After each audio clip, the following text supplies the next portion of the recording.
అంటే తాబేలు నిజానికి ప్రతి ఇంటిలో ఉండాలి. మనకి ఇప్పటికీ దేవాలయాల్లో తాబేళ్ళు ఉంచుతారు.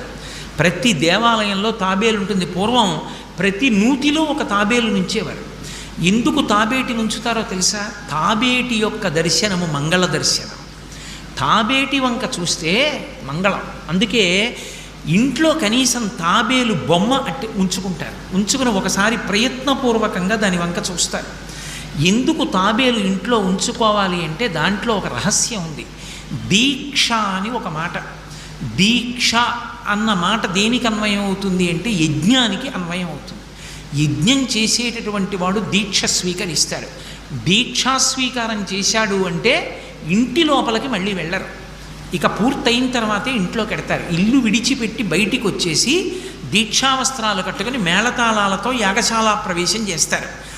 ఇక ఎప్పుడు మళ్ళీ ఇంటికి వెళ్ళడం? ఆ యాగం